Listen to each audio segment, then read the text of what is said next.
Hallelujah. खुदावन के मुबारक नाम में आपको आज का सलाम कबूल हो। खुदा के कलाम में से एक इबारत निकालेंगे जो आपको मिलेगी योना नबी की किताब, उसका 2 अध्याय और उसकी 2 आयत में। कहानी कुछ इस तरह से है, योना से खुदा ने बातें करी हैं, योना को दर्शन दिया है, उससे कुछ कहा है, पर योना उन बातों से किनारे हट करके दूसरे डायरेक्शन में जा रहा है। और जब वो दूसरे डायरेक्शन में जा रहा है तो बहुत कुछ उसके साथ घट रहा है। आज उस विषय पे बात ना करके हम थोड़ी देर आगे चलेंगे, जो 2 अध्याय और उसकी 2 आयत में लिखा है, जहां पर कहानी ने कुछ यू टर्न लिया है। और वो यू टर्न मुझे और आपको नई जिंदगी, नई बरकत, नई तरह से खुदावंद का पैगाम मुझ तक पहुंचाने के लिए ये कलाम मुझे मिला, जो मैं आपके साथ बांटना मांगता हूं। लिखा है, मैंने अपनी मुसीबत में खुदावंद से दुआ करी और उसने मेरी सुनी। जी हाँ अजीजों, आज के इस समय में मैं आपसे बात करना मांगता हूं। मुसीबत एक ऐसा दौर है जो आपको खुदा के करीब ला सकता है और खुदा से बहुत दूर लेकर के जा सकता है। पर चॉइस आपकी है कि जब आपकी जिंदगी में मुसीबत आए तो मेरा और आपका रुख क्या होना चाहिए। कई दफा मुसीबतें जब आती हैं, मैं और आप सिर्फ मुसीबत के बारे में बात करना मांगते हैं और मुसीबत मुसीबत मुसीबत इतनी ज्यादा करते हैं कि मुसीबत को भी लगने लगता है कि मैं कितनी जोरावर हूं। और मुसीबत हमारी जिंदगियों में तहलका मचाती है, हमारी जिंदगियों में तांडव करती हैं और हमें और आपको और ज्यादा डाउन करती चली जाती हैं। पर आज की इस इबारत से मैं और आप योना की जिंदगी से एक खूबसूरत बात सीख सकते हैं। योना के पास भी भयानक तौर से मुसीबत आई।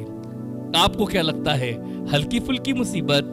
जी, योना ने तो तर्शीश जाने का फैसला करा, पर उस तर्शीश जाने के फैसले में जो मुसीबत उसके पास आई, लिखा है वो तो जा करके आराम से सो रहा था निचली कोठरी के अंदर, पर उस समुंदर में तूफान आ गया, जहाज लड़खड़ाने लगा, हिचकिचाने लगा, डोलने लगा और ऐसा लग रहा था कि अब वो जहाज डूब जाएगा।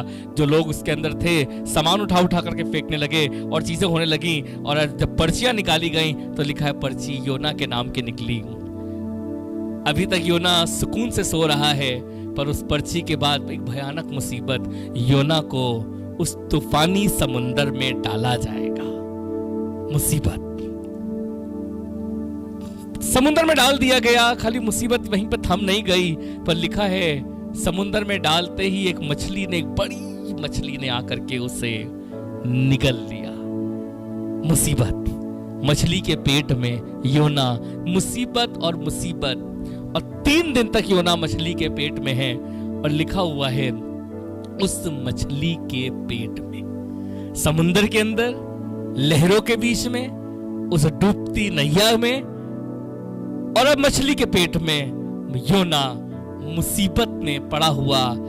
उसे एहसास हुआ कि जब मैं इस मुसीबत के बारे में सोचूंगा, किस वजह से मुसीबत आई, तो मुसीबत जाएगी नहीं। कहां से मुसीबत आई और मुसीबत का अंबार लगता जा रहा है तो मुसीबत कम नहीं हो रही। पर एक तरीका है जो योना ने किया। लिखा है उसी मुसीबत के दौर में योना ने बैठकर मछली के पेट में घुटने टेक कर मुसीबत में खुदावन से दुआ करी। और लिखा है मैंने अपनी मुसीबत में खुदावन से दुआ करी। अजीजों, आपसे कहना मांगता हूं, आपकी जिंदगी में भी मुसीबत है, आपके घर में भी मुसीबत है, आपके बिजनेस में मुसीबत है, आपके खानदान में मुसीबत है, आपकी अपनी निजी जिंदगी में मुसीबत है, आपके फाइनेंशियल मुसीबत है। किसी तरह की मुसीबत को लेकर के आप अपनी जिंदगी में चल रहे हैं, पर आपसे कहना मांगता हूं, अपनी मुसीबत में आसमान के खुदा से दुआ करें। और मैंने अपनी मुसीबत में आसमान के खुदा से दुआ करी और लिखा है सिर्फ दुआ करने से काम नहीं चलता, पर खुदा इतना मेहरबान है, हर मुसीबत ज़दा इंसान की जिंदगी में आकर के मुसीबत के वक्त में दुआ करने वालों, खुदा की तरफ देखने वालों के लिए आसमान का खुदा अपना सिंहासन छोड़ करके जमीन पर उतर आता है और लिखा है मुसीबत में मैंने दुआ करी और उसने मेरी सुनी। खुदा के लोगों, जब आप मुसीबत से घिरे हुए हैं, आप उस मुसीबत में खुदावन से दुआ करिए। आप उस मुसीबत में खुदावन को याद करिए। जब आप मुसीबत में खुदावन के सामने दुआ करेंगे, आसमान का खुदा आपकी सुनेगा। बाइबल बताती है हन्ना ने एक दिन मुसीबत से घिरी हुई थी, मुसीबतों का अंबार उसके ऊपर था। एक तो बांझ है और दूसरे ताने हैं और घुटन है और उसके लिए कोई उपाय नहीं हो रहा। पर एक दिन उसने कहना किया कि मैं उठूंगी और खुदा के घर जाऊंगी। हाँ, मुसीबत है, ताने हैं, मुश्किल है, पर इस मुश्किल में मैं उठ करके इस मुसीबत के समय मैं खुदावन के घर जाऊंगी और दुआ करूंगी। और आसमान के खुदा ने उस मुसीबत से उसे रिहाई बख्शी। लिखा है भविष्यवक्ताओं की पत्नियों में से, लिखा है जो बेवा थी, एक दिन आया और आकर के कहने लगा तेरे बच्चों को भी उठा ले जाऊंगा, उम्र भर ये मेरे खेत में काम करेंगे और जो तेरे शौहर ने कर्जा लिया है उससे ये कर्जा चुकेगा। बेवा होना एक मुसीबत, आदमी का साथ छूट जाना एक और मुसीबत, अकेले दोनों बच्चों को पालना एक और मुसीबत, और ऊपर से कर्जा एक और मुसीबत। और उस मुसीबत के दौर में एक और मुसीबत कि अब बेसहारा हो जाएगी, बच्चों को भी वो लेकर के जाएगा।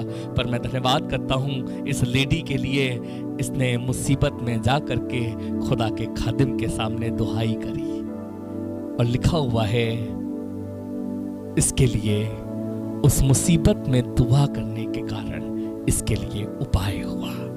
उसकी औलादों को उस कर्जदार को ले नहीं जाना पड़ा, पर जो इसके घर में था वो हांडी में थोड़ा सा तेल, उस तेल से आसमान के खुदा ने उस दुआ के कारण, उस मुसीबत में की गई फरियाद के कारण उस तेल पर बरकत दी। और खुदा के लोगों, कर्जा भी छूट गया और बच्चे भी आजाद हो गए और ये खानदान आगे फजल में जीता रहा।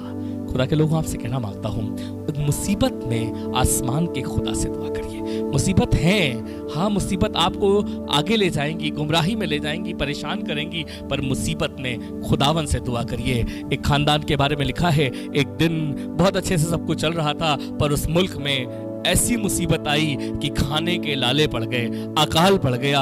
और वो खानदान, लिखा हुआ है, नौमी और उसका आदमी अपने दोनों बच्चों को लेकर के उस मुसीबत के समय बैतलहम को छोड़ करके चला गया, रोटी के घर को छोड़ करके चला गया। और लिखा हुआ है नौमी ने अपना सब कुछ गंवा दिया, शौहर मर गया, दोनों लड़के मर गए, बहुओं को लेकर के वो अकेली बची। मुसीबत पे मुसीबत। मैं आपसे कहना मांगता हूं, मुसीबत में खुदावन की हुजूरी से आप चले जाएंगे, आप अपना जो है वो भी गंवा देंगे। पर जब आप मुसीबत में बैठकर खुदावन से दुआ करते हैं, खुदावन से फरियाद करते हैं, खुदावन की तरफ देखते हैं, आसमान का खुदा है जो आपकी मुसीबत में आपके लिए उपाय बन सकता है, आपके लिए रास्ता बन सकता है। आज आपसे कहना मांगता हूं, आपके पास कैसी मुसीबत है? उस अंधे के पास, वो जन्म का अंधा था, बड़ी मुसीबत कि कभी कुछ देख ही नहीं पाया, पर जब उसको पता चला इस मार्ग से यीशु नासरी जा रहा है, उसने जोर जोर से चिल्लाकर उससे फरियाद करी, हे यीशु नासरी, मुझ पर दया कर। और आसमान के खुदा ने रुक कर उसकी आंखें अच्छी कर दी। खुदा के लोगों, आज आपके पास मुसीबत है, आप किसे पुकार रहे हैं, कहाँ देख रहे हैं, या मुसीबत में कहीं और भाग जा रहे हैं, आप कुछ नहीं कमा पाएंगे। पर जितनों ने मुसीबत में खुदावन से फरियाद करी, लिखा है उसने उनकी सुन ली। आज आपकी बारी है, आसमान का खुदा आपकी सुनना मांगता है। आइए अपनी मुसीबत में थोड़ी देर आप जहाँ हैं अपने घुटनों पर होकर, जिस जगह हैं वहीं पर घुटने टेक कर आसमान के खुदावन की तरफ देखें। और आसमान के खुदा से अगर आप आज अपनी मुसीबत में दुआ करेंगे, मैं दुआ करने जा रहा हूँ, खुदावन आपकी फरियाद भी सुनेगा। खुदा आपको